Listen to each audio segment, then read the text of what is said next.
Malabar gold and diamonds ഹൈദരാബാദിൽ അത്യാധുനിക integrated ആഭരണ നിർമ്മാണ കേന്ദ്രം ആരംഭിച്ചു. തെലങ്കാന മുഖ്യമന്ത്രി രേവന്ത് റെഡ്ഡി ഉദ്ഘാടനം ചെയ്തു. വർഷത്തിൽ 4.7 ടണ്ണിലധികം സ്വർണ്ണാഭരണങ്ങളും 1.8 ലക്ഷം ക്യാരറ്റ് വജ്രാഭരണങ്ങളും ഉൽപ്പാദിപ്പിക്കാനുള്ള ശേഷി ഈ കേന്ദ്രത്തിനുണ്ടാകും. This isn't just a milestone for Malabar. It's the next chapter in India's jewelry revolution.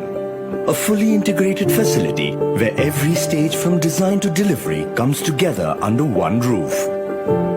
സ്വർണം, ഡയമണ്ട് ഉൾപ്പെടെയുള്ള വിവിധ ലോഹങ്ങളിലുള്ള ആഭരണങ്ങളുടെ നിർമ്മാണം, ഡിസൈനിംഗ്, ഗുണനിലവാരം ഉറപ്പുവരുത്തുന്നതിനുള്ള സംവിധാനങ്ങൾ, refining, hallmarking, warehousing, supply chain management എന്നിവ ഒരു മേൽക്കൂരയ്ക്കു കീഴിൽ ഇവിടെ ഒരുക്കിയിരിക്കുന്നു.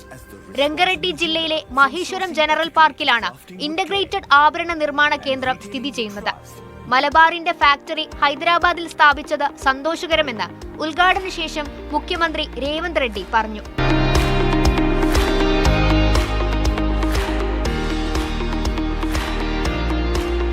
വർഷത്തിൽ 4.7 ടണ്ണിലധികം സ്വർണ്ണാഭരണങ്ങളും 1.8 ലക്ഷം ക്യാരറ്റ് വജ്രാഭരണങ്ങളും ഉൽപ്പാദിപ്പിക്കാനുള്ള ശേഷി ഈ കേന്ദ്രത്തിനുണ്ടാകും.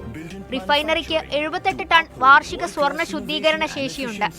തെലങ്കാന വാണിജ്യ വ്യവസായ മന്ത്രി D Sridhar Babu, MLC Bomma Mahesh Kumar Goud, Malabar group chairman MP Ahammed, vice chairman Abdul Salam KP തുടങ്ങിയവർ ചടങ്ങിൽ പങ്കെടുത്തു.